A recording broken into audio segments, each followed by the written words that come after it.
maneira muito bem com a flechinha, muito entendendo.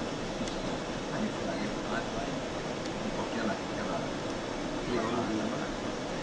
Very good. e aquilo é outra coisa da maneira. Olha, depois que não quer mexer.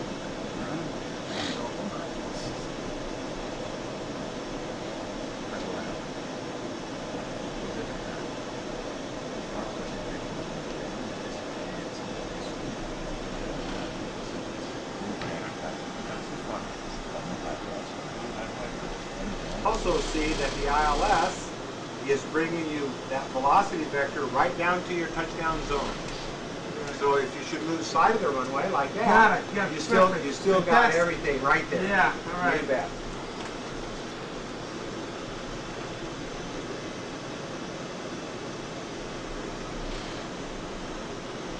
Very good. Just a little back pressure now. Stay on that guidance cue. It's also giving you lateral commands, so if it's a little bit off to the right, it wants you to get back over toward the center line type stuff. So use your aileron just like you would in a visual landing, you know? Same thing. It's a full manual touchdown. Very good. Now deviate off the center line so you see the relationship between that ground roll symbol and the center line. Here, just go off the center line a minute. There you go. Just want you to see what that looks like. To get back on, you just have to re-straddle. So you just look at that center line symbol and look, you know, you can get right back there real easy. Very good. Okay, 60 thrust again, because we're getting a pretty good speed error. Add some power. There we go.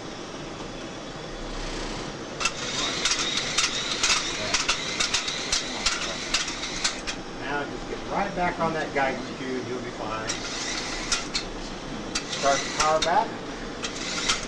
And the guidance cue is way below you now, so let's go ahead and get back on it. And we'll make a nice correction down to the ILS. So just go for the guidance cue with your flight path. Here we go. There you go, right there. Power back. Just put power a little bit below the wingtip now. Thrust is fine. Keep trimming the airplane. Just as in normal. Now see, now you're only about 6 knots off. So now as that speed diminishes, just add a little bit of thrust. Raise that acceleration caret right up to the wingtip. Add thrust, that speed caret right there. Okay, here comes the flare. Beautiful. Those are beautiful corrections all the way down. Look at that. Wonderful job.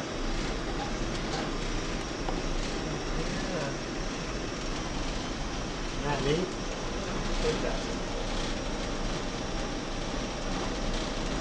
Okay, now let's say, now I'm going to try to get up onto the guidance cue.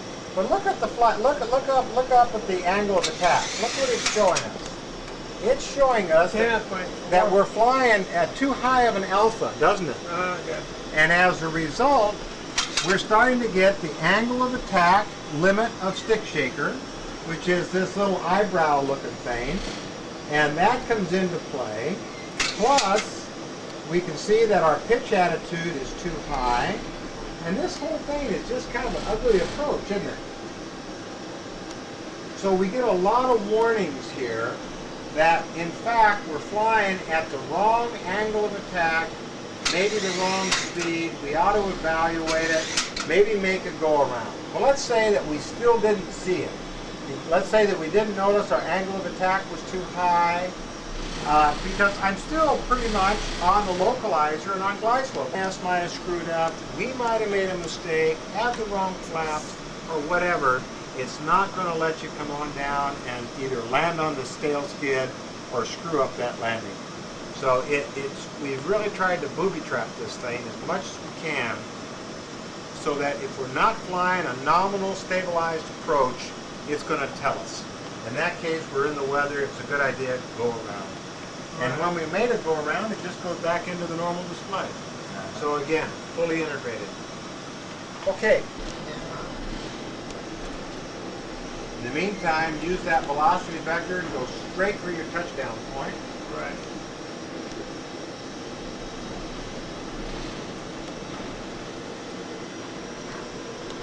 I can get zeroed out.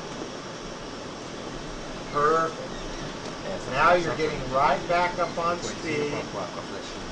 Now you can keep that wing, keep the carrot right in your wingtip now. Perfect. Perfect. Is that not a perfect approach or what? I'll fly with you anytime. Very good. That's why I'm a first officer.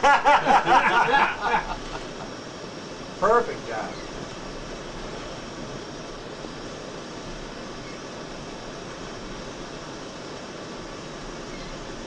Look how accurate. Very nice.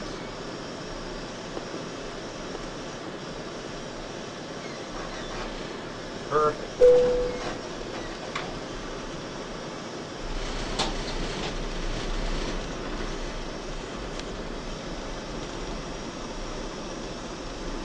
Perfect.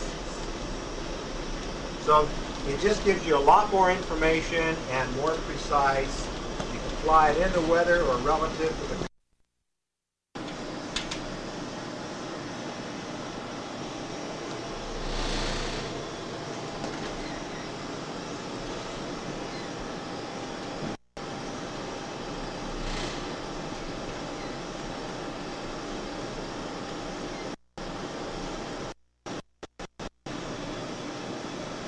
something kind of new now.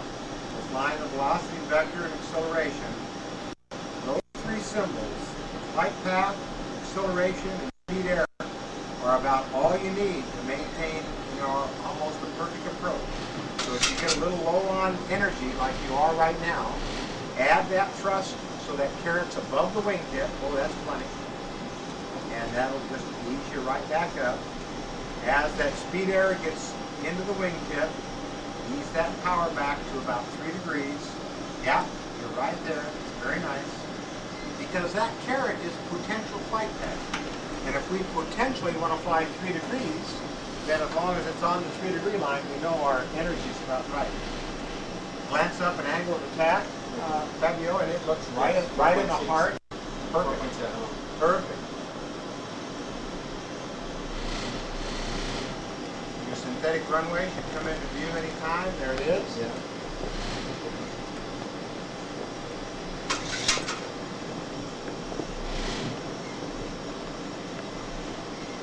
And again, see that? I mean, even if you can't see outside, you've got really excellent instrument presentation there to really know where you're at relative to that approach.